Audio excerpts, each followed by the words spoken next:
Welcome to hot seat.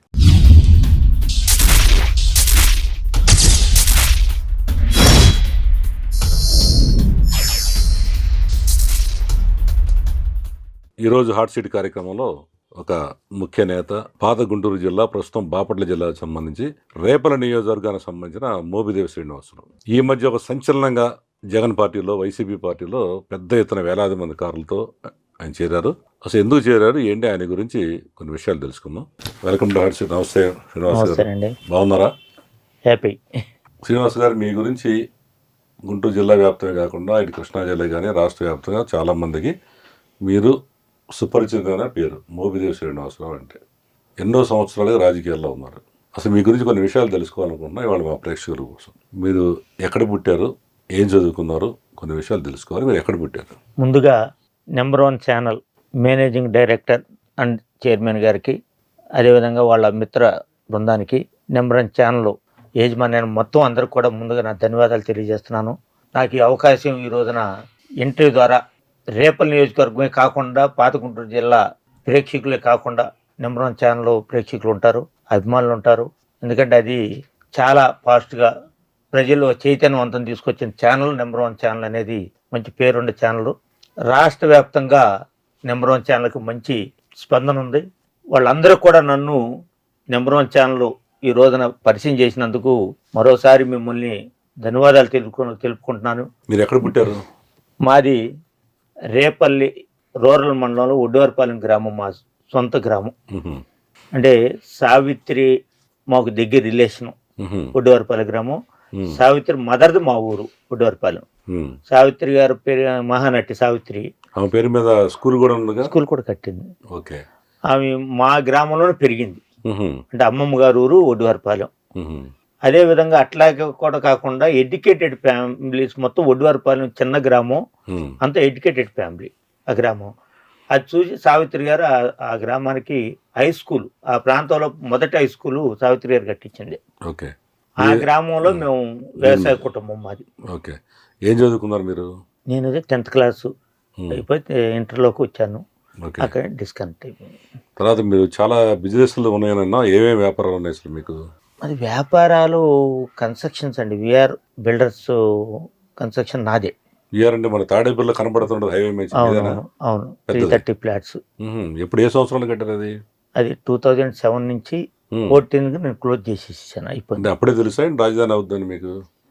అంటే ప్రాంతం పెరుగుతున్న ప్రాంతం అది. తాడేపల్లి అనేది కొద్దిగా హైవేకి కనెక్టెడ్, విజయవాడ దగ్గరలో ఉన్న ప్రాంతం తాడేపల్లి.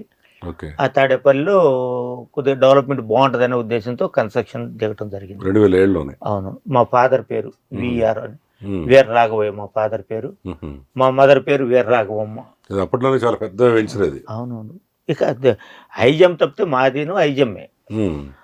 మలేషియా టౌన్షిప్ ఐజమ్ ఇప్పుడు ఏంటి, అవును, అది వచ్చేసరికి అది మాదే. అదేం కన్స్ట్రక్షన్ పూర్తి కాలేదు, పెండింగ్ పడింది. నేను పూర్తి చేసేసాను. నా తర్వాత అది ఓపెన్ చేశారు. ఓకే. అంటే మొట్టమొదటిగా ఇప్పుడు రాజధాని ప్రాంతంలో అతిపెద్ద కన్స్ట్రక్షన్ మీదే. నాదే.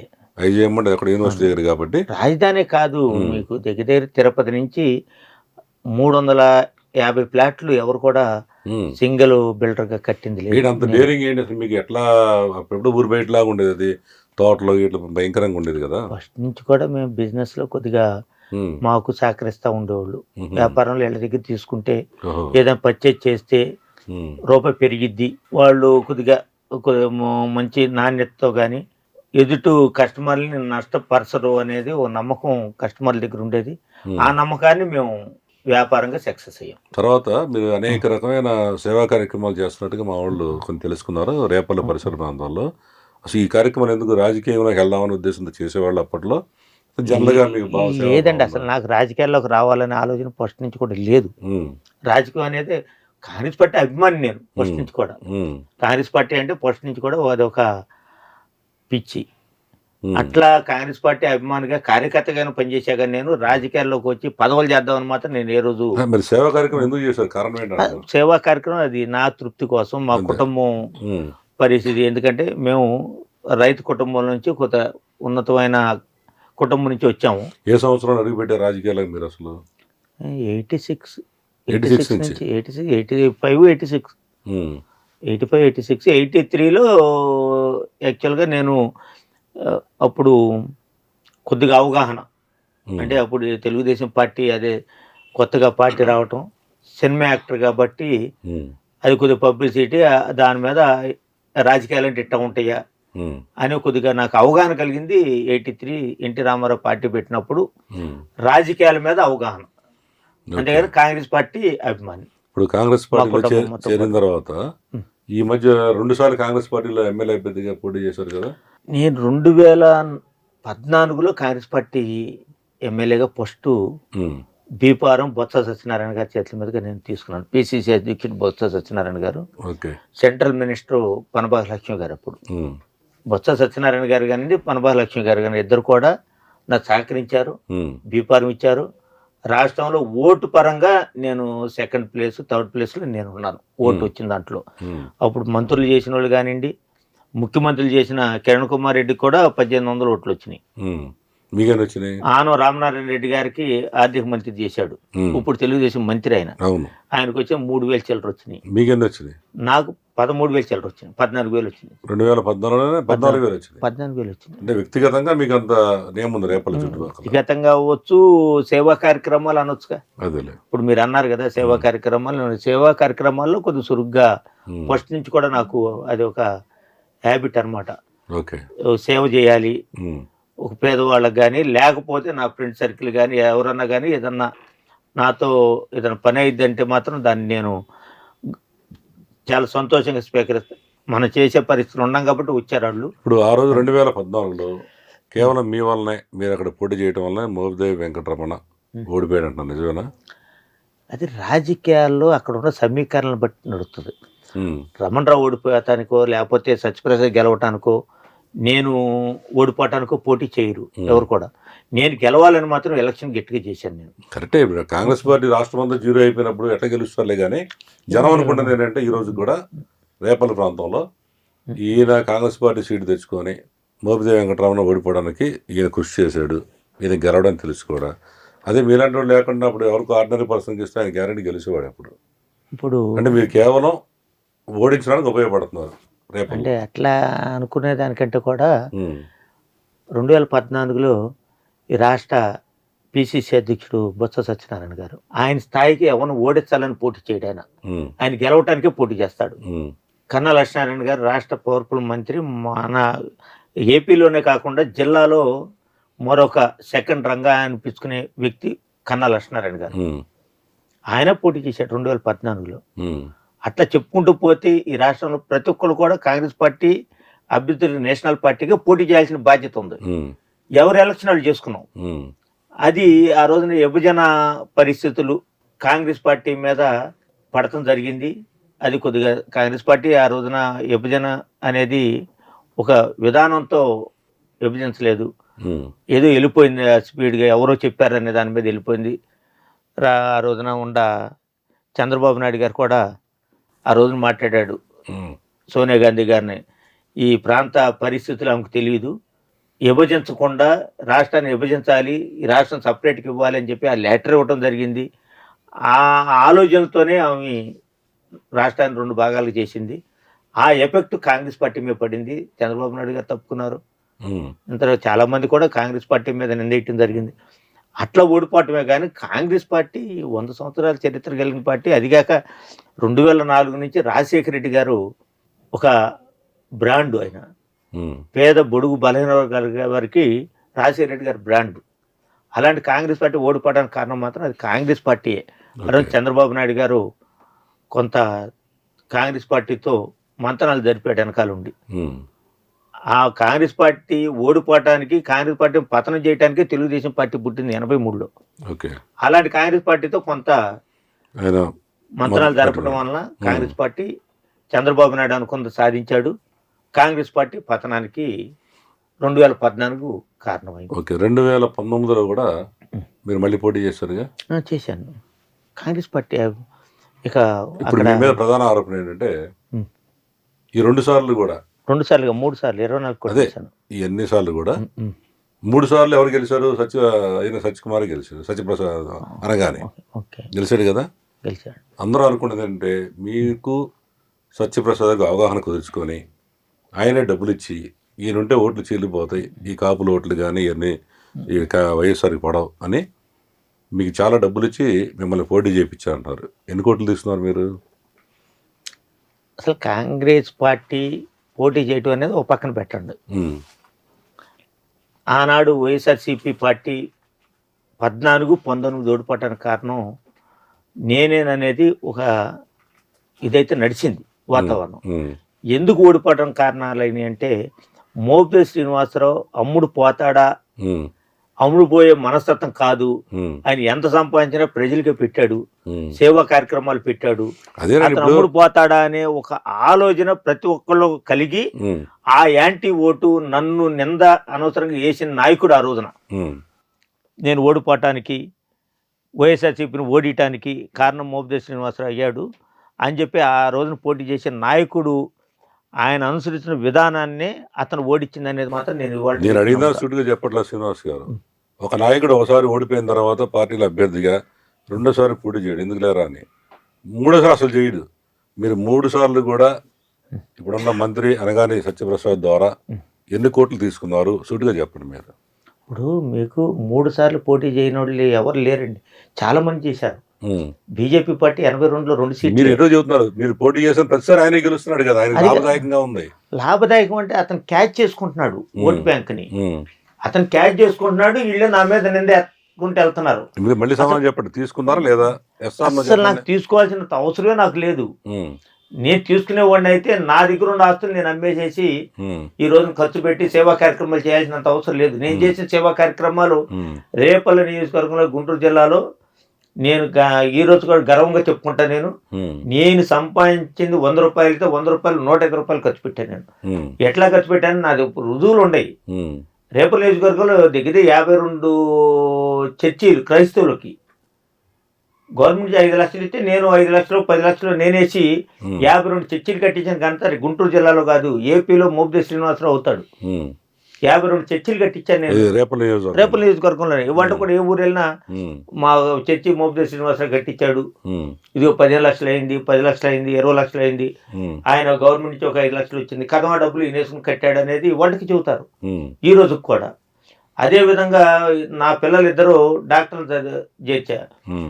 ఒక టైర్ పంచర్ వేసుకునే అతను ఐఆర్ఎఫ్ చర్చి ఉంటుంది, దాని పక్కన టైర్ పంచర్లు వేసుకుంటాడు. అతని పిల్లలు 2 బైపీసీ చదివితే ఆ 2 పిల్లలు డాక్టర్లు, నా పిల్లలు 2తో పాటు వాళ్ళ పిల్లలు కూడా గవర్నమెంట్ ఫీజులు నేనే కట్టాను. ఇంకా ఎన్నో సేవా కార్యక్రమాలు, గుళ్ళు గోపురాలని. ఎందుకు నేను వాళ్ళ దగ్గర ఆశించి చేజాపే బదులు ఈ డబ్బులే నేను అట్టు పెట్టుకుంటాగా. అది వైసీపీకి ఆ రోజున అనుసరిస్తున్న నాయకుడు అన్న మాటలకే అతను వ్యతిరేకం చేశారు రేపల్లి నియోజకవర్గంలో. ఎందుకంటే కాంగ్రెస్ పార్టీ గెలవదు, ఓటేసినా గెలవడు కాబట్టి మోపిదేవి శ్రీనివాసరావు మీద నిందేశారు. ఆ నిందకి మనం ప్రతీకారం తీసుకోవాలని మాత్రం రేపల్లి నియోజకవర్గంలో మాత్రం అది చూపించిన మాట వాస్తవం. కేవలం మీ మీద నిందేసినందుకే ఓడిచ్చారు. కూడా అతను క్యాచ్ చేసుకున్నాడు దాన్ని. అది 3 సార్లు మీ వల్ల అయ్యాడు. సరే, ఇప్పుడు ఒక విషయం చెప్పండి, ఇప్పుడు కూడా మీతో మీ ఇద్దరికి బాగా సన్నిహిత సంబంధాలు ఉన్నాయండి, నిజమేనా? ఎవరు మంత్రికి ఇప్పుడు అనగానికి మీ ఇద్దరికి ఈ రోజు కూడా మీ ఇద్దరు రాత్రిపూట మాట్లాడుకుంటారంటగా?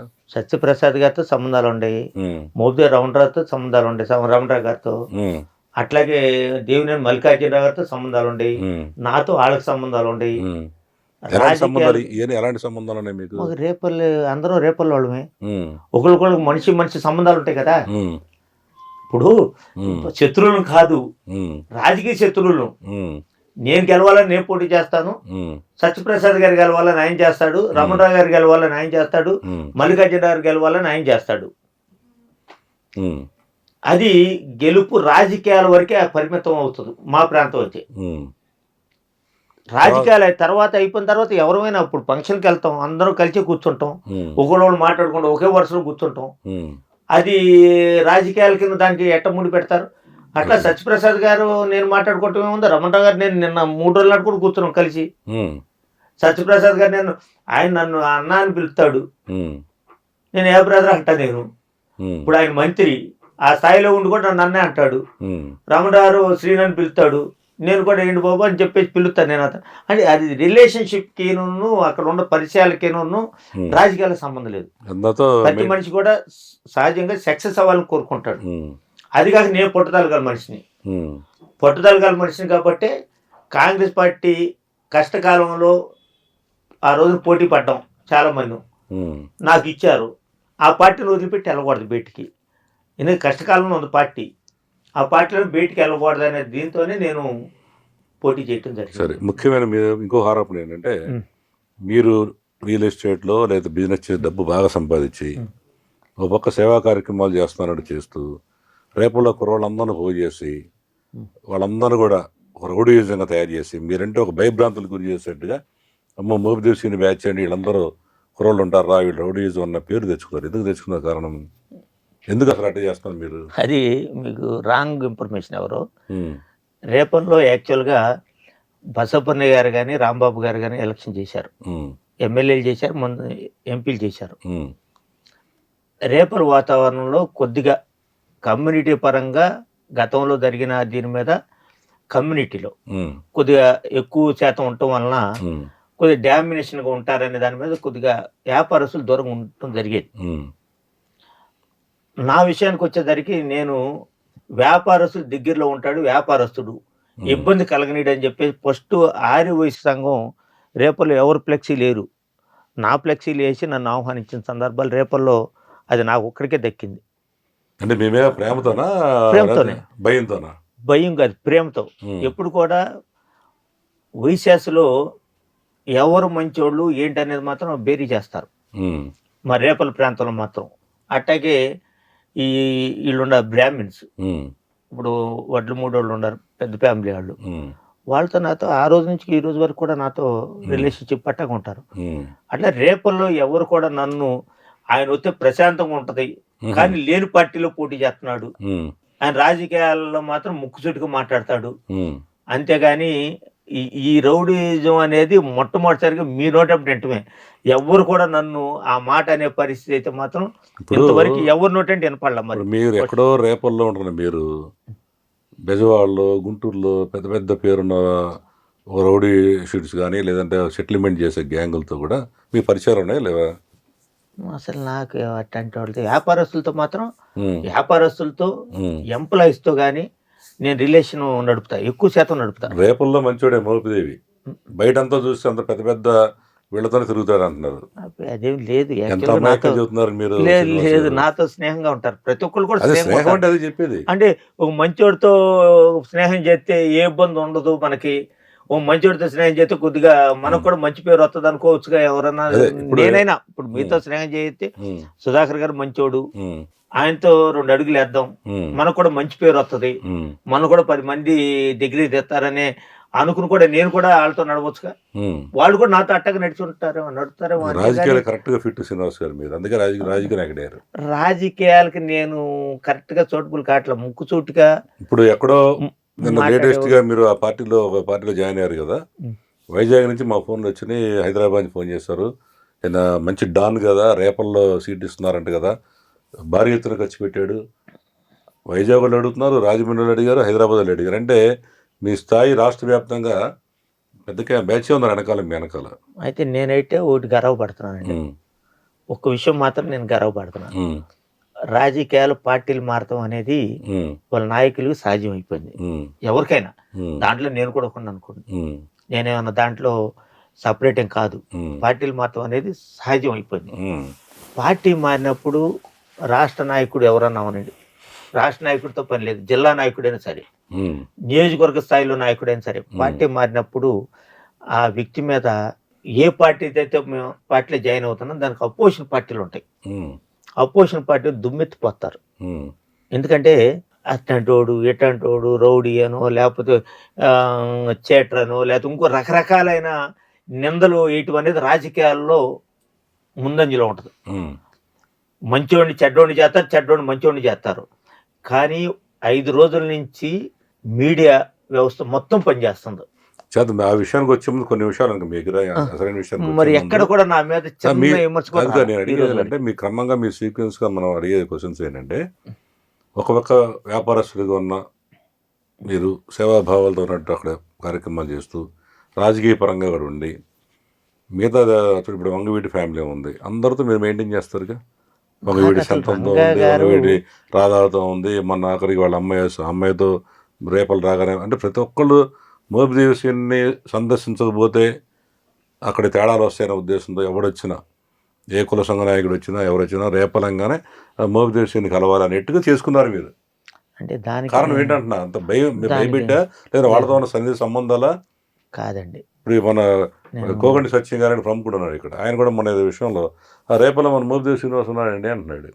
అంటే ఇటు కమ్మోళ్ళతో, ఇటు కాపులతో, ఇటు బీసీలతో ఎందుకు ఇంత పెద్ద పెద్ద వాళ్ళతో మీటింగ్ అంటే ఒక డాన్ లాంటివి కదా అంటున్నాను. నేను రాజకీయాల్లోకి వచ్చానంటే ఇలువగల నాయకులతోనే నేను పనిచేశానండి. పుంజాల శివశంకర్ గారు మాజీ కేంద్ర మంత్రి వర్యులు, హైకోర్టు జడ్జి. ఆయన వాళ్ళ కుమారుడు సుధీర్ కుమారు. అట్లాగే రెండో వ్యక్తి వైఎస్ రాజశేఖర రెడ్డి గారు, ఆయన అభిమాని. నేను రాజశేఖర రెడ్డి గారు పిచ్చి అభిమాని, శివశంకర్ గారు రాజకీయంగా ఇది. ఇక వంగవీటి మోహన్ రంగా గారి పేరు చెప్పారు మీరు. వంగవీటి మోహన్ రంగా గారి గురించి మీరు నన్ను అడిగితే హాస్యాస్పదంగా ఉంటుంది. ఎందుకంటే రంగా గురించి కాదు, రంగా గారి గురించి కూడా మీరు చెప్పారు. రంగా గారు అభిమాని నేను. రంగా గారు మా కులానికి ఆరాధ్యం, ఆయన కులానికి పెద్ద ఆయన. ఎందుకంటే ఆయన పోరాటంతో ఆయన చనిపోయాడు.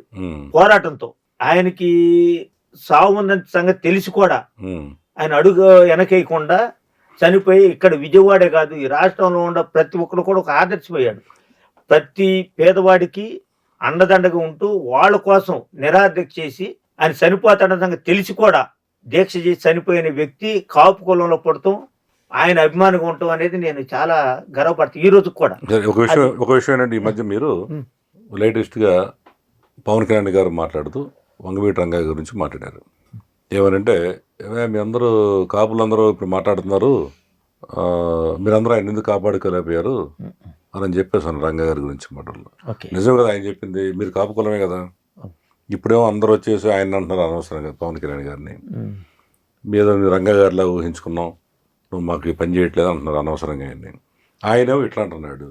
అసలు రంగా గారితో మీకు ఉన్న సాన్నిహిత సంబంధాలు ఏంటి? మీ వయసు ఎంత అసలు? ఇప్పుడు మీ వయసు తెలుసుకోవచ్చా? నా వయసు 1968లోనే పుట్టానండి, 5వ నెలలో. అంటే రంగా గారితో మీకు పరిచయాలు ఉన్నాయా? 15వ తారీఖు రంగా గారితో పరిచయాలు ఉన్నాయా? నాకు ఆయన చూశానండి. ఆయన చూశా కానీ ఆయనతో వెళ్ళి పరిచయం చేసుకుని అన్నా అని చెప్పేసి అనే పరిస్థితి మాకు కాదు. అప్పుడు లోపలికి వెళ్ళటానికి కూడా ఆయన ఎవరన్నా పేదవాళ్ళు ఎవరన్నా వచ్చారనుకోండి, వాళ్ళు సాయం చేయటం కోసం ఆయన పోరాటాలు ఉండే కానీ మేము పరిచయం చేసుకుని అన్న మాది రేపల్లి అని చెప్పుకునే పరిస్థితి కదా. మా ప్రాంతంలో ఒక్కరికి మాత్రం బాగా పరిచయాలు. నాయశెట్టి మధు అని ఉండేవాడు, దగ్గర సంబంధాలు, అతనికే దగ్గర సంబంధాలు ఎక్కువ. ఈ రాంబాబు గారి కంటే, బసపున్న గారి కంటే, అందరికంటే కూడా నాగశెట్టి మధుకి అయితే మాత్రం అతనికి అడ్వకేటు. అతను కొద్దిగా చిన్నప్పటి నుంచి కూడా ఆర్గనైజేషన్ పనిచేశాడు. రంగా గారి ఆర్గనైజేషన్, విఏ ఆర్గనైజేషన్ కూడా ఆయన పెడతాం జరిగింది. ఆ ఆర్గనైజేషన్ పనిచేశాడు. ఒక్క రేపల నుంచి నాగశెట్టి మధు గారికి ఒక్కరికే పరిచయం, కానీ మాకు ఎవరు కూడా పరిచయం లేదు. కానీ ఆయన గురించి వినేవాళ్ళం. అంటే ఎందుకు ఆయన రౌడీ అను ఇవన్నీ చిత్రీకరించి రకరకాలైన వాతావరణం తీసుకొస్తున్నారు. ఒక కాపు కులంలో పుట్టి ఎదుటివాడు 10 మందికి సాయం చేసే వ్యక్తి కాపు కులంలో పుట్టాడు, అది వంగవీటి మోహన్ రంగా గారు అని మాత్రం నేను. ఇప్పుడు అసలు క్వశ్చన్ వద్ద ఏంటంటే, పవన్ కళ్యాణ్ గారు మొన్న ఆయన బాధపడుతూ ఆయన దారుణంగా చంపేసినప్పుడు మీ గురించి, మీలాంటి వయసు గురించి, అంటే ఇప్పుడు సుమారు 56 ఏళ్ళు 57 వస్తున్నాయి మీకు, మీరందరూ ఏం చేశారయ్యా ఆ రోజు? ఎందుకు కాపాడలేదు? నేను కూడా అడుగుతున్నాను, మీరు ఎందుకు కాపాడలేదు ఆయన్ని? దానికి టైం ఇవ్వాలి మీరు. కొద్దిగా మాట్లాడుతా దాని మీద, కొద్దిగా టైం ఉండదు. చెప్పండి. పవన్ కళ్యాణ్ గారు మాట్లాడినా, చంద్రబాబు నాయుడు గారు మాట్లాడినా, వైఎస్ జగన్మోహన్ రెడ్డి గారు మాట్లాడినా, రంగా గారు హత్య జరిగింది 1988 డిసెంబరు 25 తెల్లవారుజామున, 26వ తారీఖు లెక్క, 26 లెక్క వస్తుంది. ఇప్పుడు జరిగి ఎన్ని సంవత్సరాలు? దగ్గర 36 సంవత్సరాలు. 36 సంవత్సరాల క్రితం రంగా గారు, పవన్ కళ్యాణ్ గారు ఏ పార్టీలో అయితే ఉన్నారో అప్పుడు సెక్యూరిటీ మీరు ఎందుకు ఇవ్వలేదనే పదం పవన్ కళ్యాణ్ గారు మరి తెలిసి మాట్లాడతాను తెలియక మాట్లాడుతున్నా నాకైతే తెలీదు. మెగా ఫ్యామిలీ అంటే ఒక గొప్ప పేరున్న కుటుంబం. ఆ కుటుంబాన్ని ఇంకో రకంగా చూస్తాం మేము. రాజకీయంగా అయితే మేము చూడం. ఇంకో రకంగా అయితే మాత్రం ఆ కుటుంబాన్ని రంగా గారి తర్వాత ఆ కుటుంబాన్ని అయితే ప్రేమిస్తాం. ఏ రకంగా? ఇంకో రకం అంటే సినీ పరిశ్రమకి. ఎందుకంటే ఒకే వర్గం సినీ పరిశ్రమను శాసించే టైంలో చిరంజీవి గారు సాప్మేపురం చెన్నైలో మద్రాసులో ఆయన కష్టంతో పైకి ఎదిగి ఆ కుటుంబాన్ని పైకి తీసుకొచ్చిన వ్యక్తి మెగాస్టార్ చిరంజీవి గారు. మా ప్రాంతంలో గొడవలు అయ్యాయి.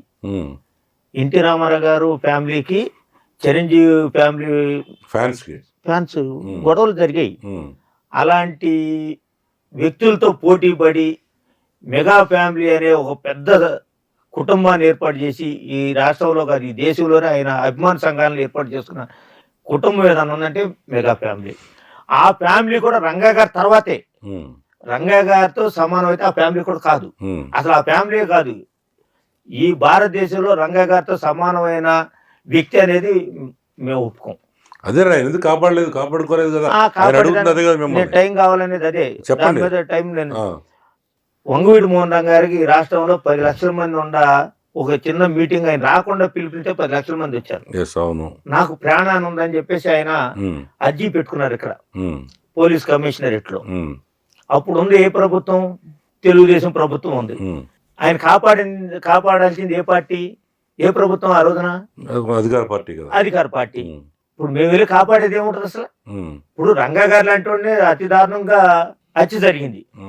ఎవరు చేశారు ఏంటి అనేది పక్కన పెడతాం. అసలు దాన్ని రంగా గారు లాంటి వాడిని 10 లక్షల మంది జనాభా ఉండ రంగా గారిని హత్య చేసినప్పుడు మమ్మల్ని తీసి బయట పారేస్తారు. ఎందుకంటే ముదిరాడు పద్మనాభం గారి మీద ఆ రోజున తుని దీక్షలో ఆయన కుటుంబం రోడ్డు మీద దీక్ష కూర్చుని నాకు అన్యాయం జరిగిందని దీక్ష కూర్చుని కేసులు పెట్టారని చిరంజీవి గారు లాంటి వాడు వెళ్తేనే రాజమండ్రిలో ఇదే ప్రభుత్వం కూటమిలో ఉన్న తెలుగుదేశం ప్రభుత్వం అడ్డుపడిన సందర్భం ఆ రోజు నెంబర్ 1 ఛానల్ కూడా యాక్టివ్ రోల్ పోషించింది. నెంబర్ 1 ఛానల్ మీద కూడా కేసు పెట్టిన సందర్భాలు ఉన్నాయి. అది నాకు ఐడియా ఉంది. ఎందుకంటే తుని కార్యక్రమాల్లో నేను కూడా కీలకంగానే పాల్గొనడం జరిగింది. చిరంజీవి గారు లాంటి వాళ్ళు, దాస నారాయణరావు గారు లాంటి వాళ్ళు, సి రామచంద్ర గారు లాంటి వాళ్ళు, కన్నా లక్ష్మీనారాయణ గారు లాంటి వాళ్ళు, బాలసౌరి గారు కానీ, మన బొత్స సత్యనారాయణ ఇట్లాంటి వాళ్ళని పెద్ద పెద్ద నాయకులందరూ వచ్చారు. ఎయిర్పోర్ట్ నుంచి దిగి అక్కడ లోపలికి అడుగు పెట్టిన మళ్ళీ వెనక రిటర్న్ వచ్చేసారు వాళ్ళు. అది మీకు కూడా తెలుసు. అది అలాంటి నాయకులకి వెళ్ళినప్పుడు మేము వెళ్ళి రంగా గారి చుట్టూరు కాపలా కాసే అంత అవకాశం ప్రభుత్వం ఇస్తుందా అనేది పవన్ కళ్యాణ్ గారు అర్థం చేసుకోవాలి. First point. రెండోది, ఇవాళ పవన్ కళ్యాణ్ గారు ప్రెస్ మీట్ పెట్టిన తర్వాత ఇంకో ప్రశ్న మాకు ఎదురవుతుంది కాపు కులానికి. ఏంటది? మేజర్ ప్రశ్న ఎదురవుతుంది. ఆ రోజున ప్రభుత్వం చేసింది అనేది కన్నా లక్ష్మణ్ వాళ్ళు తెలుగుదేశం పార్టీలో ఉన్నారు. ఆయన మంత్రి చేశారు రాష్ట్రంలో. ఇప్పుడు తెలుగుదేశం శాసనసభ్యుడు. ఆ రోజున ఎవరు చేశారు అనే దాని మీద ఆయన ఉద్యమాల్లో పాల్గొన్నాడు. ఆయన వాళ్ళు తెలుగుదేశం శాసనసభ్యుడు. ఆయన అట్లాగే కన్నా గారు బట్టే నేను బయటకు వచ్చాను రాజకీయాల్లోకి నా జిల్లా నుంచి. అలాంటి వాళ్ళు చాలా మంది ఉన్నారు ఆ రోజున.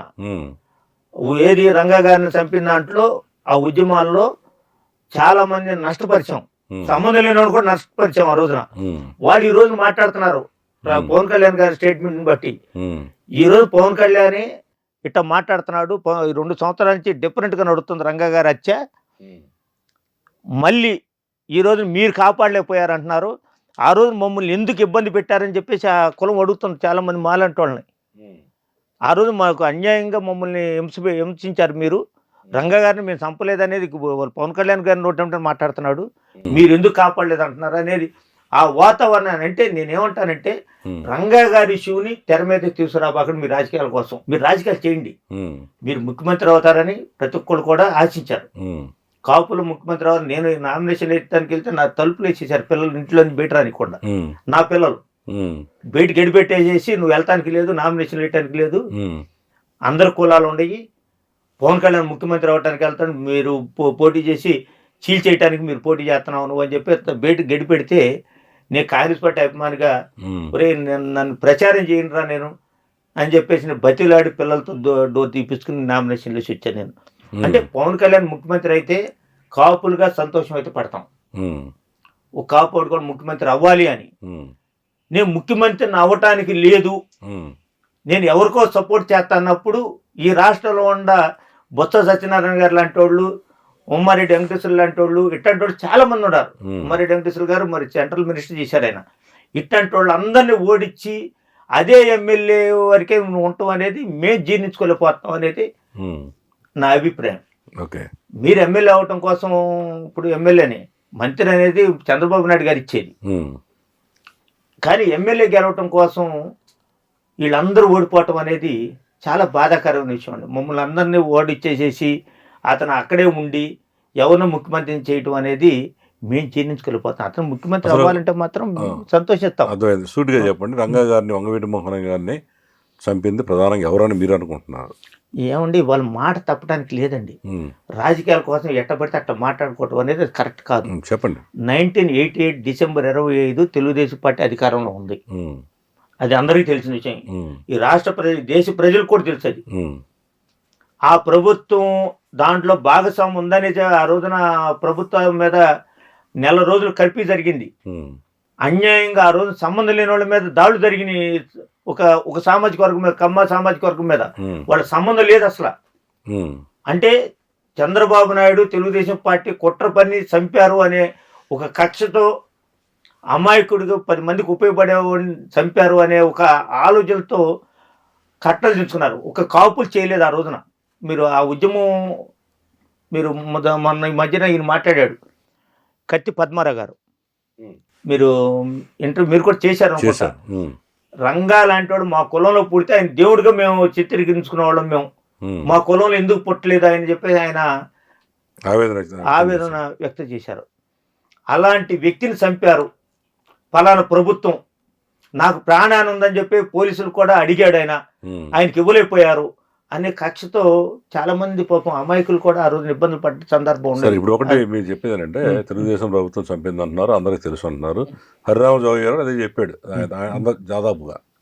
వాళ్ళ అబ్బాయి అదే పార్టీలో చేరాడు. ఇప్పుడు ఏమంటే రాజకీయాలు వేరండి. రాజకీయాలు మనిషి పెరగటం కోసం రాజకీయాలు చేసుకోవచ్చు. ఆ రాజకీయాల కోసం ఈ కులానికి ఇప్పుడు ఎందుకంటే రెడ్లు రాజశేఖర రెడ్డి గారిని ఒక దేవుడిగా భావిస్తారు. ఎన్టీ రామారావు గారిని కమ్మ కులం అతను ఒక దేవుడిగా మేము, ఎందుకంటే రాముడు కృష్ణుడు పుట్టోలు కూడా పెట్టుకుంటున్నారు వాళ్ళు. అట్లాగే కాపు కులానికి వంగవీటి మోహన్ రంగా అనేది ఒక బ్రాండ్ అండి. ఆ వంగవీటి మోహన్ రంగా గారిని రాజకీయాల కోసం వాడుకుని ఆయనకి జరిగిన అన్యాయాన్ని, ఆయన జరిగిన హత్యని ఆయన మీరు ఖండించలేకపోయినా సైడ్ ట్రాక్ పట్టించబాకండి. ఈ కులం మీద పడుతుంది అది వచ్చి. ఆ రోజున ఎవరైతే ఉద్యమాలు చేశారో వాళ్ళందరూ కూడా రేపు పొద్దున సమాధానం చెప్పుకునే పరిస్థితి వస్తుంది. ప్రతి ఒక్కరు నిలదీసి అడుగుతారు, ఆ రోజు మమ్మల్ని ఎందుకు మీరు అన్యాయంగా మా కొట్టు పగలు కొట్టారు, మమ్మల్ని ఎందుకు నష్టపరిచారని అడిగితే పవన్ కళ్యాణ్ గారు సమాధానం చెప్పలేరు.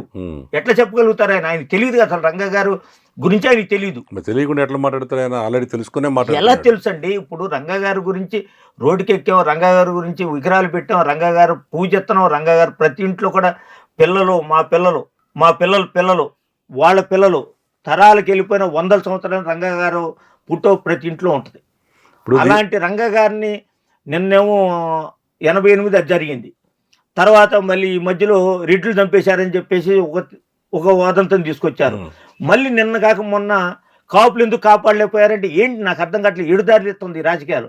కాబట్టి రంగా గారు కులంగా, రంగా గారు అభిమానిగా, రంగా గారు మాకు దేవుడితో సమానం కాబట్టి ఆయన రాజకీయాలకు ఓడబాకండి అనేది మాత్రం నేను కరాఖండికి మీరు గెలవండి. రంగా గారు ఫోటో పెట్టుకుని ప్రతి ఒక్కరు, చంద్రబాబు కూడా ఫోటో పెట్టుకుంటున్నాడు ఇవాళ. చంద్రబాబు నాయుడు గారు ఫోటో పెట్టుకున్నాడు నిన్న దాకా. పవన్ కళ్యాణ్ గారు వచ్చిన తర్వాత రంగా గారు ఫోటోలు పెట్టుకుంటున్నాడు ఆయన. ఎట్ట కుదిరి రాధా గారిని అనేది ఆయన ఒక సెన్సిటివ్ మనిషి అండి. రాధా గారు ఈ రాష్ట్రంలో అంత నిజాయితీ పడ్డైతే ఎవరు లేరండి రాధా గారు. ఆయన ముక్కుచూటు మనిషి. 2009లో రాధా గారితో పాటు నేను కూడా వెళ్ళాను. పవన్ కళ్యాణ్ గారి దగ్గర తీసుకెళ్ళాడు. ఆయన డ్రైవింగ్ నేను కూర్చున్నాను. కండవాలు కప్పేసేసారు. అసలు విధి విధానాలు ఏంటో తెలీదు. అప్పుడు శాసనసభ్యుడు ఆయన, రాధా గారు శాసనసభ్యుడు. ఆయన ముఖం అంటే పెచ్చు, ముక్కుచూటిగా మాట్లాడినా ఎవరన్నా ఏదైనా చెప్పారంటే అలాంటి నాయకుడు మళ్ళీ రంగా గారి తర్వాత అలాంటి వ్యక్తి ఈ రాష్ట్రంలో ముక్కుచూటిగా మాట్లాడే నాయకుడు కాపుల్లో ఉండటం అనేది నేను చాలా గర్వపడతా. కానీ నాకు రాజకీయాలు కొద్ది గొల్ల ఉంది. నా రాజకీయాల కోసం నేను వైసీపీ, ఆయన రాజకీయాల కోసం తెలుగుదేశం పార్టీ. దాన్ని రంగా గారు ముడిపెట్టొద్దు అసలు. హాట్ సీట్ కార్యక్రమంలో చిన్న బ్రేక్. నెంబర్ 1 న్యూస్, సామాన్యుడి చేతిలో సామాజిక అస్త్రం. ఇప్పుడు అంతులేని వినోదాన్ని, విజ్ఞానాన్ని అందిస్తూ నెంబర్ 1 ఓటీటీ రూపంలో మీ అందరి ముందుకు వచ్చింది. సామాజిక అభివృద్ధి లక్ష్యంగా ప్రతి ఒక్క సామాన్యుడికి విలువైన సమాచారం అందించడమే అమూల్యంగా భావిస్తూ ప్రతి ఒక్క అంశాన్ని తీసుకొని ప్రతి ఒక్క రంగంలోని అప్డేట్స్ ను మీ అందరి ముందు ఉంచడం కోసం మన ఓటీటీ ఛానల్ ఇప్పుడు సిద్ధంగా ఉంది. విలువైన సమాచారాన్ని మీరు తెలుసుకుంటూ నెంబర్ 1 ఓటీటీని విస్తృతం చేయండి. అంతులేని వినోదాన్ని, విజ్ఞానాన్ని మీ సొంతం చేసుకోండి. నెంబర్ 1 ఓటీటీను ప్రతి ఒక్కరూ యాప్ స్టోర్, ప్లే స్టోర్లో ఇప్పుడే సబ్స్క్రైబ్ చేసుకోండి. మీ ప్రాంతాల్లోనే మీ నెంబర్ 1 ఓటీటీ ప్రమోటర్లుగా పనిచేస్తూ నెలకు 20,000 రూపాయలకు పైగా సంపాదించుకునే అవకాశం. పూర్తి వివరాలకు 9493925831. Welcome back to hot seat. చూడండి, మోపిదేవి శ్రీనివాస్ గారు, మీరు పవన్ కళ్యాణ్ గారు ఆవేదన మనం చూసాం. ఆయన కూడా చాలా ఆవేదన చెందుతున్నాడు. ఎందుకంటే రంగా గారు అంటే ఆయన కూడా అభిమాని, చాలాసార్లు చెప్పాడు కూడా. మరి మొన్న మీటింగ్లో, ఉద్యమే అనే మీటింగ్లో చెప్పిన విషయం, ఆ రోజు మరి మీ కాపులందరూ కూడా ఎందుకు ఆయన కాపాడుకోలేకపోయారన్నారు. మరి ఆ కుటుంబానికి ఎనికి అత్యంత సన్నిహిత సంబంధాలు ఉన్నట్టుగానే మనం భావించాలి. మీరేమంటారు దీని మీద? పవన్ కళ్యాణ్ గారు రంగ గారిని అభిమానించే దాంట్లో కాపుల్లో అతను కూడా ఒకడు. కాపులందరూ అభిమానిస్తున్నారు కదా, అతను కూడా ఒకడు కాపుల నుంచి. కాపుల్లో ఈ కుటుంబం అనేది పవన్ కళ్యాణ్ గారు ఆ రోజున అతని వయసు కూడా చిన్న వయసు. చిరంజీవి గారికి రంగా గారికి సంబంధాలు అయితే ఉన్నాయి. దానికి కూడా చైతన్య రథం సినిమా ఒకటి రంగా గారు వాళ్ళ అన్నయ్య గారు చరిత్ర, వంగవీటి పెదరాధా గారు చరిత్ర మీద సినిమా చైతన్య రథం తీస్తుంటే దాంట్లో చిరంజీవి గారిని హీరోగా ప్రమోట్ చేసుకోవడం కోసం హైదరాబాద్ వెళ్ళిన మాట మాత్రం రంగా గారు వెళ్ళాడు అనేది మాత్రం అది కొద్ది సీనియర్లు చెప్పే మాట నా దృష్టికి కూడా చెప్పారు. వెళ్ళిన మాట వాస్తవం. అప్పుడు చిరంజీవి గారు ఎదిగే టైం అది. ఆయన పూర్తిగా ఇంకా ఫౌండేషన్ వేసుకోలేదు. అప్పుడు కొద్దిగా ఎదుగుతూ ఉన్నాడు. ఖైదీ సినిమా ఇట్టు అట్లా చిరంజీవి అనే వ్యక్తి ఒక మేజర్ సామాజిక వర్గం సినీ పరిశ్రమలు ఉండవాళ్ళని ధీటుగా ఎదిగే టైంలో ఈ సినిమా రంగా గారి స్టోరీ అంటే ఆ రోజున ఆ ప్రభుత్వానికి వాళ్ళకి ధీటుగా ఎదిగే క్రమంలో చిరంజీవి గారు ఈ సినిమా తీస్తే బాగోదని ఆయన ఆలోచన చేసి నేను తీలేనని చెప్పేసి అన్నప్పుడు దాసనారాయణరావు గారు ధవళ సత్యం గారు ఫోన్ చేశారని ధవళ సత్యం గారు లైవ్లో చెప్పారు. ఆయన నా ఇంటర్వ్యూలో కూడా చెప్పాడు ధవళ సత్యం గారు చెప్పారు. అప్పుడు ఎవరా హీరో అనుకున్నప్పుడు భానుచంద్ర గారు రంగా గారి అభిమానిగా భానుచంద్ర గారు నేను చేస్తాను రంగా గారు పెదరాధా గారు స్టోరీ అని చెప్పి భానుచంద్ర గారు ముందుకు రావటం జరిగింది. ఆ క్రమంలో పవన్ కళ్యాణ్ చిన్న వయసు, ఎందుకంటే పవన్ కళ్యాణ్ నాకంటే చిన్నోడు. ఇప్పుడు రాజకీయాల్లో చిన్నోళ్ళు కూడా పెద్ద మాటలు మాట్లాడుకోవచ్చు. ఆ పెద్ద మాటల్లో వంగవీటి మోహన్ రంగా గారు కించిపరిచే విధంగా సైడ్ ట్రాక్ పట్టించే విధానాన్ని మాత్రం పవన్ కళ్యాణ్ గారైనా చిరంజీవి గారైనా కన్నా లక్ష్మీనారాయణ గారైనా నేనైనా ఎవరు అయినా సరే కాపుల్లో వంగవీటి మోహన్ రంగా గారిని ఆయన హత్యా విధానాన్ని, ఆయన ఎదుగుదలని, పేద బొడుగు బలహీన వర్గాలతో ఆయనకున్న సంబంధాలని, వైఎస్ రాజశేఖర రెడ్డి గారితో ఆయనకున్న సంబంధాలని సైడ్ ట్రాక్ పట్టించే వాతావరణాన్ని మాత్రం చేయొద్దని మాత్రం నేను ప్రతి ఒక్కరు కూడా ఆయన డిఫరెంట్. ఏ పార్టీ అయినా వంగవీటి మోహన్ రంగా గారు ఇప్పుడు ఎన్టీ రామారావుకి కొన్ని వర్గాల వారు, కొన్ని పార్టీల వారు దండలేరు ఆయన స్టాచ్యూస్కి. రాజశేఖర రెడ్డి గారికి కొన్ని వర్గాల వారు వేరు. వంగవీటి మోహన్ రంగా అనే ఒక గొప్ప వ్యక్తి అన్ని పార్టీల వారు వంగవీటి మోహన్ రంగా గారిని ప్రతి ఎలక్షన్ లో వాడుకోవడం జరుగుతుంది. అంటే ఆయన గొప్ప వ్యక్తి కాబట్టి. విజయవాడ కూడా తెలుగుదేశం వాళ్ళు, బీజేపీ అందరూ వేసుకుంటున్నారు, అందరూ వేస్తున్నారు. అలాంటి వ్యక్తిని సైడ్ ట్రాక్ పట్టియటం అనేది ప్రత్యేకంగా మన కులం వాళ్ళతోనే, కాపు కులంతోనే సైడ్ ట్రాక్ పట్టేస్తున్నారు.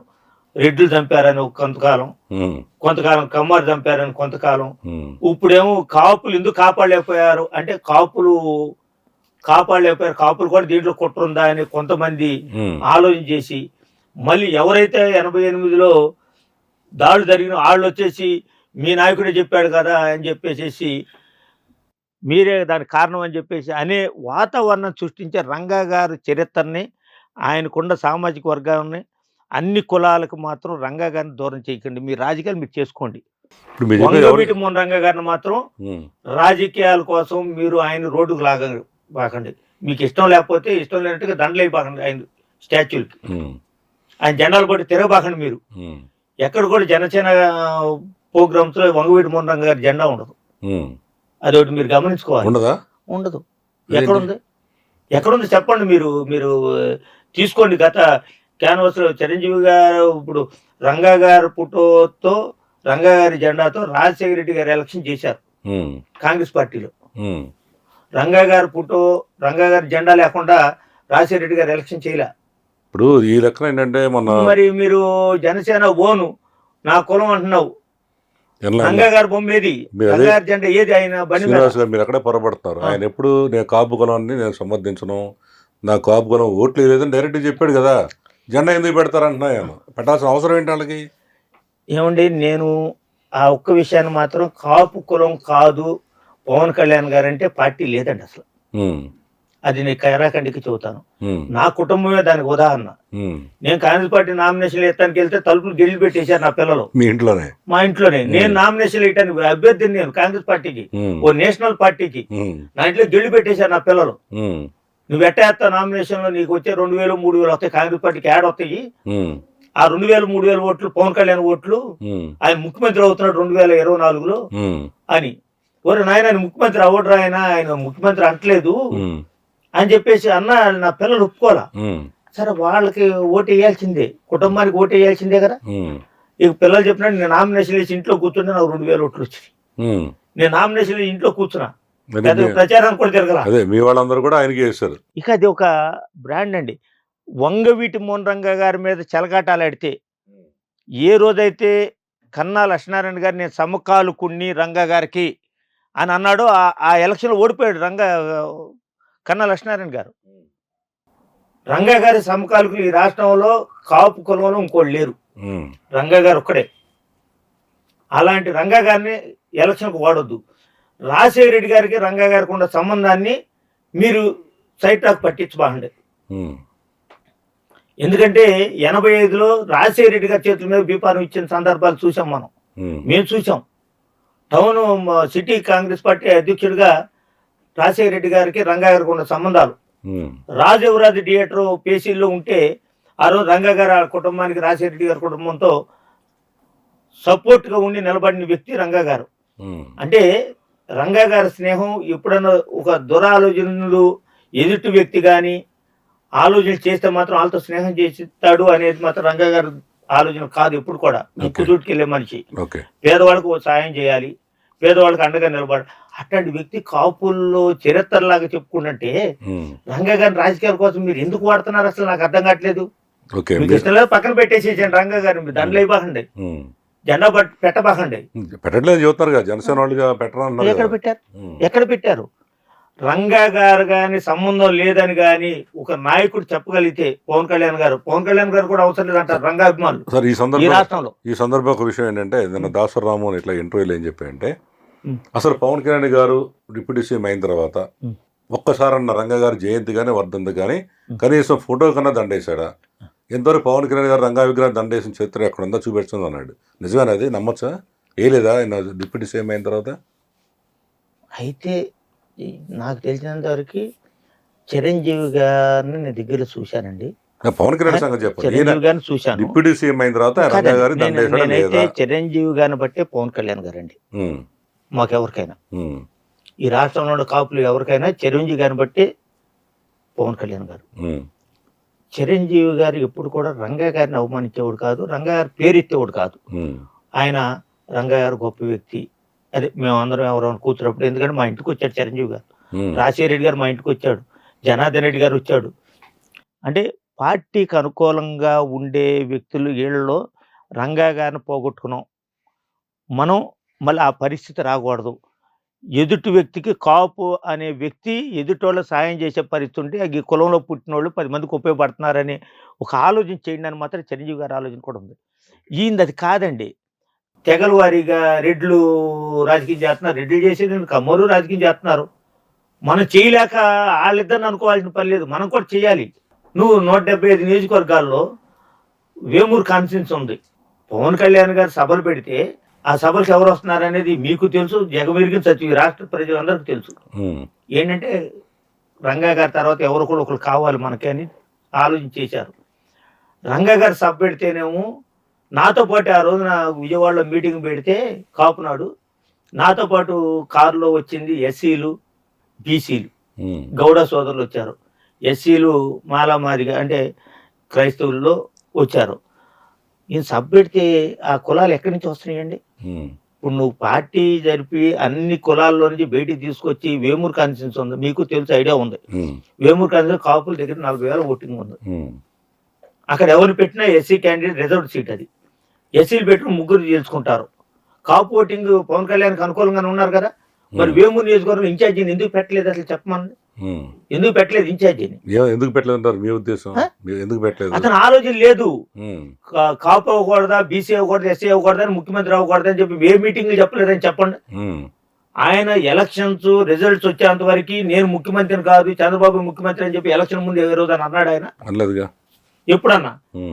జగన్మోహన్ రెడ్డి గారు నేను ముఖ్యమంత్రిని రాష్ట్రానికి, ఈ రాష్ట్రం నేను పేదవాళ్ళకి అండగా ఉంటాను, నేను ఈ పథకాలు ఇస్తాను, నవరత్నాలు 9 ఇస్తాను, ప్రతి జిల్లాకు హాస్పిటల్ కట్టిస్తాను, నేను కాలేజీలు పిల్లలు చదువులు పేదవాళ్ళు చదువుకోవడానికి దగ్గరలో ఉంటాయి, అదే ఓపీలు కూడా చేసుకోవచ్చు, అంటే వైద్యం కూడా చేసుకోవచ్చు అని ఒక కాన్సెప్ట్తో జగన్మోహన్ రెడ్డి గారు ప్రచారం చేస్తున్నాడు. పక్కన 3 పార్టీలు కలిసి పనిచేసి 3 పార్టీల్లో మీ దగ్గర క్లారిటీ లేకుండా కులాల వ్యవస్థను తీసుకొచ్చి దుర్మార్గుడు అది ఇది అని చెప్పి ఆయన మీద నిందేసేసి ఓడియటానికి ప్రయత్నం చేశారు. కానీ పార్టీని, జనసేన పార్టీని రాష్ట్రానికి ముఖ్యమంత్రి అవుదాం, అన్ని కులాలు అన్ని మతాల్లో మనం రిజర్వ్డ్ సీట్లలో మనం ఇన్ఛార్జీలు పెడదాం, మన సభ పెడితే ఎస్సీలు రావాలి, బీసీలు రావాలి, మైనార్టీస్ రావాలి, ఎస్టీలు రావాలి, ఓసీలో కమ్మ రావాలి, కాపు రావాలి, రెడ్డి రావాలి అని చెప్పేసి అనే సభలు ఎక్కడన్నా జరిగినాయి అండి?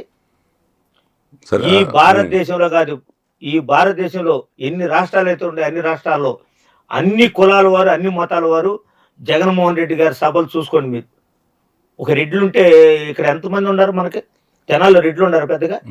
రేపల్లో ఉన్నారు చెప్పండి. ఓ 10,000 మంది, 5 5,000 2,000 ఉండే కొన్ని నియోజకవర్గాలు అయితే. రాయలసీమలో ఉన్నారు, ఇక్కడ తక్కువ కదా అసలు. మరి లక్షల మంది ఎందుకు వస్తున్నారు చెప్పండి? అన్ని కులాలు అన్ని మతాల వాళ్ళు వస్తున్నారు, ఆ నాయకుడిగా గుర్తిస్తున్నారు. జనసేనకి ఎవరు వెళ్తున్నారు మీటింగ్? మరి లక్షల మంది వెళ్తున్నారుగా. ఎక్కడ లక్షల మంది? జనసేన మీటింగ్ కి లక్షల మందిలో ఏ కులం వస్తుంది అనేది మీరు ఎనాలిసిస్ చేయలేదు. చెప్పండి, ఏ కులం వస్తుంది చెప్పండి. ఇప్పుడు కాపులు కాదు, కాపుల కోసం కాదనే పదాన్ని ఆయన పక్కన పెట్టాలండి. కాపులు అనేది అతను ఓన్ చేసుకోవడానికి మ్యాక్సిమం ఓన్ చేసుకుని అతను ముందుకు తీసుకొచ్చి ఈ రోజు ఎమ్మెల్యేని చేసి డిప్యూటీ సీఎం అని చేశారు. అదే కంటిన్యూగా చేసినట్టయితే అతను ముఖ్యమంత్రిని కూడా చేస్తారు వీళ్ళు. అతను ఆర్గనైజేషన్ బాగుండాలి ముందు. ముఖ్యమంత్రిని చేయడానికి మాత్రం కాపులు ఏకతాటి మీదకి వచ్చిన మాట వాస్తవం అండి. అతని ఆర్గనైజేషన్లో లోపాలు ఉన్నాయి అనేది నేను అంటాను. ఎందుకంటే 175 నియోజకవర్గాల్లో బీసీ రిజర్వ్డ్ సీట్లు ఉన్నాయి, ఎస్సీ రిజర్వ్డ్ సీట్లు ఉన్నాయి, మైనార్టీసీ రిజర్వ్డ్ సీట్లు ఉన్నాయి, ఓసీలు ఉన్నాయి, ఏ కులానికి ఆ కులానికి ఇచ్చుకునే సీట్లు ఉన్నాయి. ఎక్కడన్నా జరిగింది ఈ రాష్ట్రం 175 నియోజకవర్గాలు చెప్పండి మీరు? జనసేన ఆర్గనైజేషన్ ఎక్కడ జరిగింది అది? సరే, అదే వాళ్ళ పార్టీ విషయం వాళ్ళు చూసుకుంటారు. మిమ్మల్ని అడిగే ప్రధాన క్వశ్చన్ అండి ఈ రోజున ఈ హాట్ సీట్లో, ఎన్నో సంవత్సరాలుగా కాంగ్రెస్ పార్టీని వదలకుండా ఉన్న మీరు, మీ కులానికి సంబంధించిన పెద్ద నాయకుడు జనసేన పార్టీ డిప్యూటీ సీఎం అయిన పవన్ కళ్యాణ్ ఆయన్ని కాదని, కాంగ్రెస్ పార్టీని కాదని ఈ మధ్య వారం క్రితం 5-6 రోజుల క్రితం 14వ తారీఖు నాడు పెద్దగా కొన్ని వేలాది మంది కార్లతో వెళ్ళి జగన్ పార్టీలో జాయిన్ అయ్యారు, వైసీపీలో. ఈయన జగన్ గారు ఎంత ఇచ్చారు డబ్బులు మీకు అందరూ అనుకుంటుంది ఏంటంటే రేపల్లో పార్టీ ఓడిపోతుంది, దీని మోపిదేవిసీనే కారణం, ప్రతిసారి కాంగ్రెస్ పార్టీ వేస్తున్నాడు, అవతల తెలుగుదేశం గెలుస్తున్నాడు, కాబట్టి ఎట్లయినా కొట్టాలని మీకు పెద్ద అమౌంట్ ఇచ్చి మిమ్మల్ని జాయిన్ చేసుకున్నాడంట అందరూ అనుకుంటున్నమాట. ఎంత ఇచ్చారు అమౌంట్ నీకు? ఈరోజు మన పార్టీలోకి కాదు రావడం, ఈరోజు మన కుటుంబ సభ్యుడిగా, మనలోకి ఒకటిగా, మనలో ఒకటిగా, మన దగ్గరికి మన కుటుంబ సభ్యుడిగా వచ్చాడు. శ్రీను భవిష్యత్తు నా మీద నమ్మకం ఉంచి నా చేతుల్లో పెట్టాడు. శ్రీనుకు అన్ని రకాలుగా న్యాయమే చేస్తాను, మంచే చేస్తాను అని ఈ సందర్భంగా అందరి సమక్షంలో కూడా చెప్తా ఉన్నాను. నేనైతే ఒక దాన్ని ఒప్పుకుంటానండి. తెలుగుదేశం పార్టీ అంటే వ్యతిరేకంగా ఉండ చాలామంది శాసనసభ్యులుగా చేశారు, మంత్రులుగా చేశారు. ఈ రాష్ట్రంలో కొత్త పార్టీలు పెట్టారు. తెలుగుదేశం పార్టీలో చేరినందుకు ఎంత తీసుకున్నారు వాళ్ళు తీసుకున్న వాస్తవం అయితే, వాళ్ళు తీసుకున్న వాస్తవాన్ని ఒప్పుకుంటే అప్పుడు నేను చెప్పగలుగుతా. అసలు ఏ వ్యక్తి కూడా మనసు చంపుకుని ఇలువలు పోగొట్టుకుని డబ్బులు తీసుకుని పార్టీలో జాయిన్ అవ్వటం అంటే అది నాయకుడిగా ఎదిగే పరిస్థితి ఉండదు. ఇప్పుడు అసలు జగన్మోహన్ రెడ్డి ప్రతిపక్షంలో ఉండి నానా ఇబ్బందులు పడతా వాళ్ళ మనుషులందరినీ కేసులు పెడుతున్న టైంలో అంత ధైర్యంగా మీరు ఇన్ని వేలాది కార్లు ఎట్లా వచ్చారు? దానికి చాలా ఖర్చు అవుద్ది కదా. అయితే కొద్దిగా నేను రేపలకు సేవా కార్యక్రమాలు చేశాను. పార్టీలో కొద్ది పెద్దరికంగానే ఇతను కొద్ది పెద్ద మనిషి, ఇలువలతో పనిచేస్తాడు అనేది నా మీద ఒక నమ్మకం అయితే ఉంది.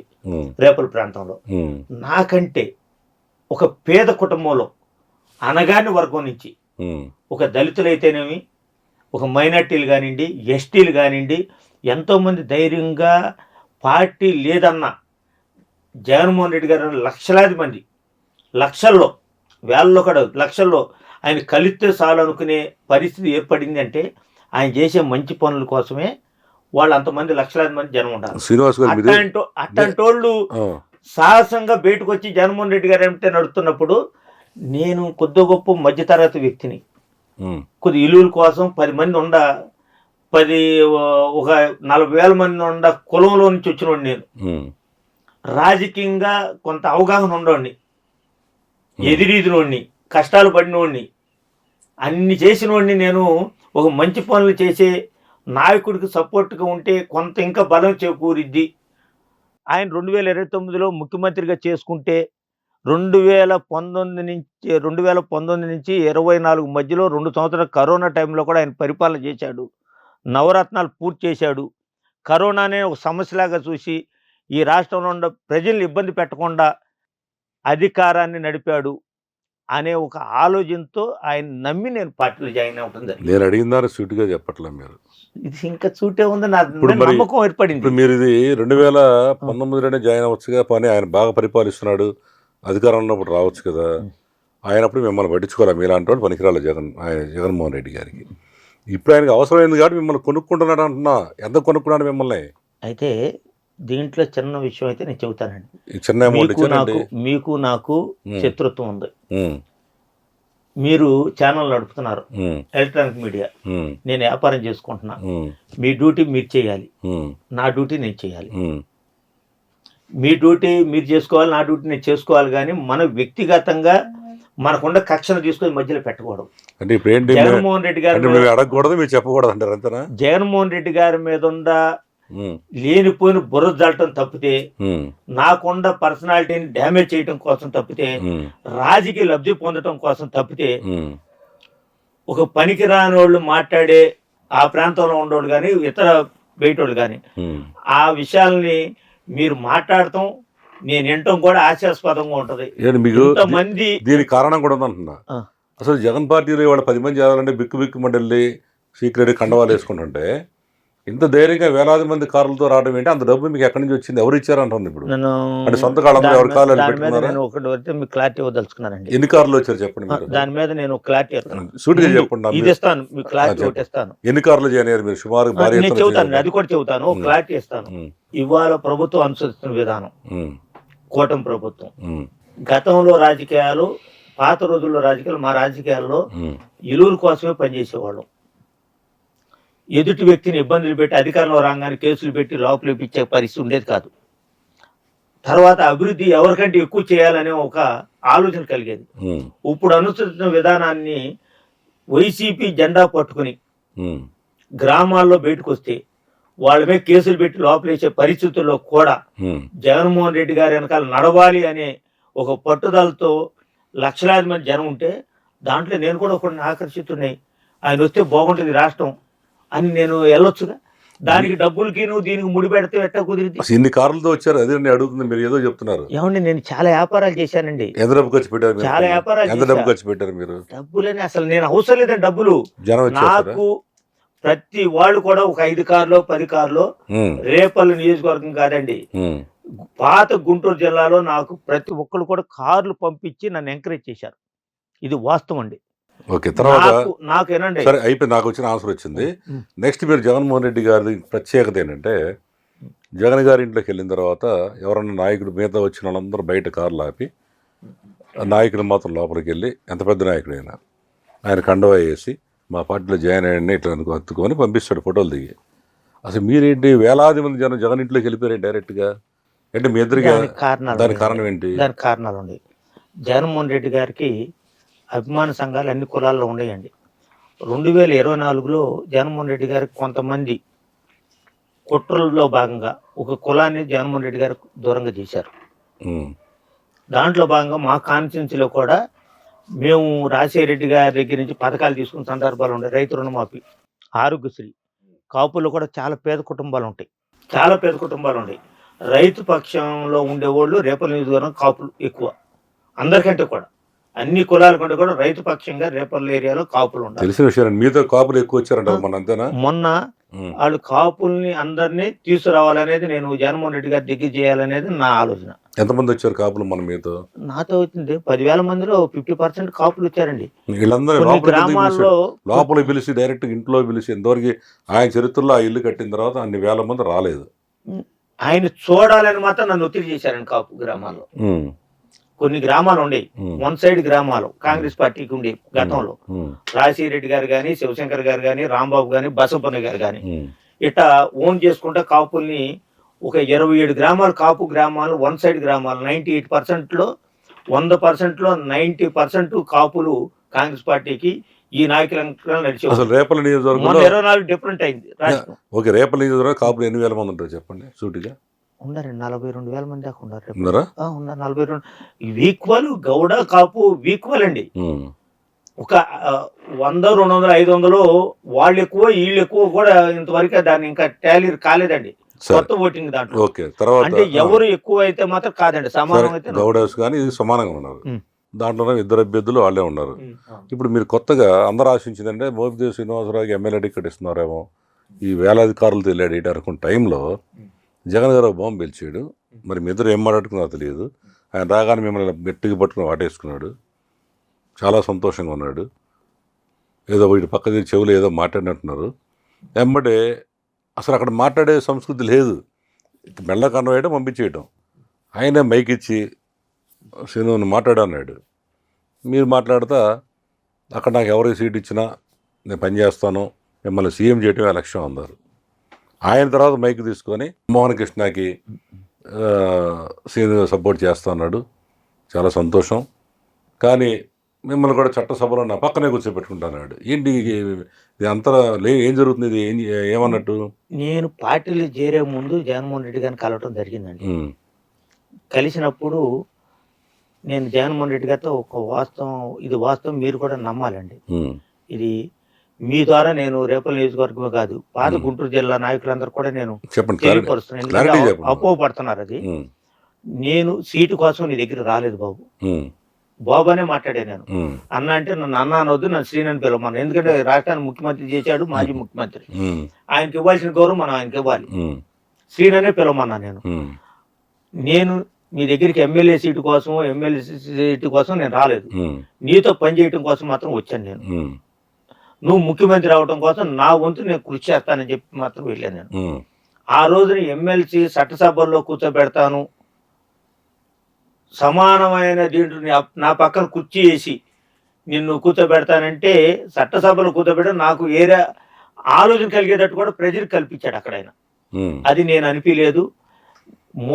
జగన్మోహన్ రెడ్డి గారి గౌరవాన్ని, ఎందుకంటే అప్పుడు 2 నెలలు 3 నెలలు ఇన్ఛార్జ్ చేశాడు ఆయన. చేసినప్పుడు నేను ఆయన మీద ఛాలెంజ్ చేయడానికి వెళ్ళా, ఆయన దొడ్లోకి ఆయనతో జాయిన్ అయి తిరగటానికి. ఆయనకి పని చేయటం కోసం వెళ్ళాను నేను. ఆయన ముఖ్యమంత్రి అవటం కోసం నేను జగన్మోహన్ రెడ్డి గారి సమక్షంలో వైఎస్ఆర్ కాంగ్రెస్ పార్టీలో జాయిన్ అవడం జరిగింది. అంతేగాని నేను ఎమ్మెల్సీగా నాకు అనౌన్స్ చేస్తేనో చట్టసభలో ఇమ్మని, ఎమ్మెల్యే సీట్ ఇమ్మని చెప్పి నేను అడగలేదండి. ఆయన అంతటికి ఆయన చెప్పారు. రేపు అయినా సరే, ఎప్పుడైనా సరే, ఎవరికి ఇచ్చినా, జగన్మోహన్ రెడ్డి గారు ఎవరికి ఇచ్చినా ఆయన కింద పని చేయడానికి మాత్రం నేను సిద్ధంగా ఉన్నాను.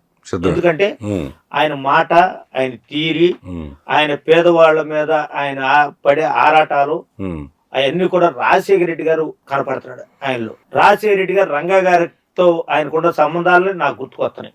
ఎందుకంటే రంగా గారి అభిమానిగా, నేను రాజశేఖర రెడ్డి గారి అభిమానిగా, ఆ ఇద్దరు ఆశీస్సులతో కానీ వాళ్ళిద్దరు స్ఫూర్తితో రాజశేఖర రెడ్డి గారి బిడ్డగా జగన్మోహన్ రెడ్డి గారు మాత్రం రాబోయే 2029లో అధికారంలోకి వస్తారు. పేద ప్రజలు సుఖశాంతులతో ఉంటారని నమ్మకంతోనే నేను వైఎస్ఆర్సీపీలోకి వెళ్ళడం జరిగింది. ఓకే, అంటే ముందుగానే మాట్లాడుకున్నారు మీరు పదవులు పదవులు అడగలేదు, చెప్పాక నేను పదవులు నేను అడగలేదు. నేను పదవుల కోసం రాలేదు, నీతో పనిచేయడానికి వచ్చాను మాత్రం వాస్తవం. అది ఇది నగ్న సత్యం. ఇది నేను దరిదాపులుగా ఎవరు కూడా అబద్ధాలు చెబుతాడని మాత్రం నన్ను అనరు. అదే వ్యాపారాల్లో ఒడిదొడుగులు ఉంటాయి, ప్రతి ఒక్కరికి ఉంటాయి. సరే, వ్యాపారాల్లో ఉండేమో కానీ నేను అబద్ధాలు అయితే మాత్రం నేను ఇంతవరకు అర్థమైంది. ఆయన ఇస్తారని ఆయన చెప్పిన మాట అందరం చూసిన మాట నిజమే. ఇప్పుడు మీతో పాటు మీ సామాజిక వర్గం వాళ్ళు అనేక మంది ప్రయాణం చేస్తారు, రేపల నియోజకవర్గంలో కానీ బయట కానీ. వాళ్ళందరూ దాదాపుగా పవన్ కళ్యాణ్ వైపే ఉంటారు, యూత్ అంతా కూడా. మరి ఇప్పుడు వాళ్ళకేం చెప్పుకుంటారు మీరు? రేపు వాళ్ళందరూ ఆగిపోతే ఏం చేస్తారు మీతో రాకుండా? ఏమండి, పవన్ కళ్యాణ్ గారితో ఉంటారనే పదాన్ని మీరు దాన్ని సీనియర్ జర్నలిస్టులుగా మాత్రం మీరు దాన్ని పక్కన పెట్టండి. లేరంటారా? ఎట్లా ఉంటారు? 2019లో పవన్ కళ్యాణ్ గారితో ఎందుకు లేరు చెప్పండి, అది చెప్పండి మీరు. చిరంజీవి గారికి 77 లక్షల ఓట్లు వచ్చినాయి 2009లో. ఈయనకు వచ్చింది 6 లక్షలు వచ్చినాయి. ఎక్కడ 77 లక్షలు? మరి ఇప్పుడు డిప్యూటీ సీఎం డిప్యూటీ సీఎం అయ్యేది ఒక రాష్ట్ర ముఖ్యమంత్రి ఇవ్వాలనుకుంటే ఇచ్చే డిప్యూటీ సీఎం, తీసేయాలనుకుంటే తీసేస్తాడు. డిప్యూటీ సీఎం ఎవరు చేయలేదండి? మన ఈమె చేయలేదా? సుచేత గారు చేయలేదా? వాళ్ళ నాని గారు చేయలేదా? చాలామంది చేశారు. కాకపోతే ఏంటంటే దాంట్లో వ్యత్యాసం ఏంటంటే అప్పుడు డిప్యూటీ సీఎం 2-3 ఉండేవాళ్ళు, ఇప్పుడు సింగిల్ గానే చంద్రరాజప్ప గారు చేయలేదా? ఏం చేసేది ఏముందండి? అది నామినేటెడ్ పోస్టు. ఒక సీఎం ఏర్పాటు చేసుకుని నామినేటెడ్ గా ఇచ్చే పోస్ట్ డిప్యూటీ సీఎం. మంత్రి అనేది ఒక చట్టాల నుంచి వచ్చింది, అది రాజ్యాంగం నుంచి వచ్చిందే మంత్రి పదవులు. డిప్యూటీ సీఎం అనేది ఆ సీఎం ఎన్నుకోబడితే వచ్చేది, సీఎం అనేది ప్రజలు ఎన్నుకోబడితే వచ్చేది. ప్రజలు ఎన్నుకోబడి వచ్చే సీట్నే కాపులు పవన్ కళ్యాణ్ గారిలో చూశారు. దాంట్లో ఆయన ఫెయిల్యూర్ అయ్యారు. నేను చంద్రబాబు నాయుడు ముఖ్యమంత్రిని చేస్తానని ఎలక్షన్ చేయలేదు. కాపులు ముఖ్యమంత్రి అవ్వకూడదా, బీసీలు అవ్వకూడదా, ఎస్సీలు అవ్వకూడదా అనే ఎలక్షన్ చేశారు ఆయన చివరి నిమిషం వరకు. గెలిచిన తర్వాత సీఎం చంద్రబాబు నాయుడు అని ప్రకటించారు. అది కాపుల అసంతృప్తి అయితే ఉంది, కానీ ఏమి చేయలేని పరిస్థితి. అధికారంలోకి వచ్చిన తర్వాత ఒక పార్టీ అధ్యక్షుడు ముఖ్యమంత్రి అయిన తర్వాత ఈ కాపులు తిరగబడ్డా ఎదురు తిరిగినా, గతంలో రంగా గారికి ఏం జరిగింది, గతంలో కన్నా గారికి ఏం జరిగింది, కన్నా గారే సాక్ష్యం ఆయనకి చాలాసార్లు చెప్పారు ప్రెస్ మీట్లో. గతంలో చిరంజీవి గారికి ఏం జరిగింది, గతంలో పవన్ కళ్యాణ్ గారికి ఏం జరిగింది, ముద్రగడ పద్మనాభం గారికి ఏం జరిగింది, ఇవన్నీ కూడా అయ్యే జరుగుతాయి. అడ్డం తిరిగిన ఆయన ఒప్పేసుకున్నాడు. 2019లో 6 లక్షల ఓట్లు వచ్చిన ఆయన కాపులు ఉండారని మీరు ఎట్టా అంటారు? సీఎం అవుతే కాపులు అయితే మాత్రం అతని వెనకాల ఉంటారనేది మాత్రం వాస్తవం. ఓకే, ఇప్పుడు చివరిగా మీరు చెప్పేది ఏంటంటే ఆయన అమ్మట సీఎం అయితేనే జనం ఉంటారు, కానంటే జనం ఉంటారు కోరుకుంటున్నాను. కాపులు కోరుకుంటున్నారు, నా కుటుంబంలో కూడా కోరుకున్నారండి. నేను ఇంతకంటే ఏం చెప్పాలి? ఇంత ఓపిక చెప్పాల్సినంత అవసరం లేదండి. ఇప్పుడు ఒక రాజకీయ నాయకుడిగా నీ కుటుంబాన్ని నువ్వు మలుచుకోలేనప్పుడు నువ్వెట్టా ఎమ్మెల్యేగా పోటీ చేస్తావని అంటారు. మేము సిగ్గు వదిలిపెట్టి మాట్లాడుతున్నాం. పవన్ కళ్యాణ్ కాపుల్లో ఎవరు కూడా ఒకరు ముఖ్యమంత్రి అవ్వాలని, కులంలో నా కుటుంబంలో కూడా అతను ముఖ్యమంత్రి అవ్వాలని కోరుకున్నమాట వాస్తవం. అతను ముఖ్యమంత్రి అయితే మాత్రం సింగిల్గా పోటీ చేసి ముఖ్యమంత్రి అయితే, లేకపోతే వాళ్ళతో పొత్తు పెట్టి నేను ముఖ్యమంత్రిని వాళ్ళు అనౌన్స్ చేయించుకుంటే కాపులు అయితే మాత్రం అతని వెనకాల ఉంటారని మాత్రం వాస్తవం. అప్పుడు మీరు మళ్ళీ వెళ్ళిపోతారు వెనక్కి? నేను వెళ్ళండి. అప్పుడేం వెళ్ళాను నేను 2009లో నాకు రాధా గారు నేను జాయిన్ అయ్యాము, వెళ్ళాము, కండవ కప్పారు, రాధా గారు కంటిన్యూ అయ్యారు, నేను కంటిన్యూ అవ్వలేదు. మరి 14లో నేను కాంగ్రెస్ పార్టీకి పోటీ చేశాను. 19లో పోటీ, 14లో ఉన్నాడు ఆయన, 19లో ఉన్నాడు, 24లో ఉన్నాడు, 14లో సపోర్ట్ చేశాడు, 15 నుంచి చంద్రబాబుని తిడతం బిగించేశాడు, 19లో సింగిల్గా పోటీ చేశాడు చంద్రబాబుని విమర్శ చేస్తూ, మళ్ళీ 24లో చంద్రబాబుని పొగుడుతూ ప్రచారం చేశాడు. మరి అట్లాంటప్పుడు నేను ఎట్లా వెళ్తానని మీతో చెప్పగలుగుతాను? నాకు స్టాండర్డ్ పార్టీ విలువలు కంపల్సరిగా ఇవాళ మాట్లాడింది ఏదైతే మాట్లాడాలో అదే మాట్లాడతానండి. మనకి సంపాదన ఈ పదవులు తీసుకుని దాని మీద సంపాదించాలని నాకు ఆలోచన లేదు. నా పిల్లలు సెటిల్డ్, ఏ రోజు సంపాదించింది ఆ రోజు ఖర్చు పెట్టేసినా నా పిల్లలు నన్ను అడగరు. చేయి దాపాల్సినంత అవసరం నాకు లేదు. విలువలతోనే రాజకీయం చేస్తాను. కాతే రాజకీయాల్లో నేను సంపాదించింది సేవా కార్యక్రమాలు చేసే అలవాటు అయితే మాత్రం నాకు ఇప్పుడు ఉంటుంది, ముందు ఉంటుంది, రాబోయే రోజుల్లో కూడా ఉంటుంది. ఓకే, మంచిదండి. దాంట్లో నాకు లోటుపాట్లు ఉంటాయి. ఓకే, అది నా పర్సనల్ సంబంధించిన విషయాలు అవి. సరే, చాలా విషయాలు. రాజకీయంగా నాకు జగన్మోహన్ రెడ్డి గారు నాయకుడు అని నేను నమ్మాను, జాయిన్ అయ్యాను. Okay, right. మీరు చాలా విషయాలు చెప్పారు ఈ రోజు. మీ పుట్టుపూర్వ ఉత్తరాల నుంచి చివరికి జగన్ దగ్గర జాయిన్ అయినంత వరకు చాలా చక్కగా హార్ట్ సీట్ కార్యక్రమం చెప్పారు. అట్లాగే మీరు రాబోయే రోజుల్లో ఇంకా మంచి ఉన్నత స్థితిలో ఉండాలని మేము కోరుకుంటున్నాం. Thank you very much. మీరు ఈరోజు థ్యాంక్ యూ అండి సాయి సుధాకర్ నాయుడు గారు.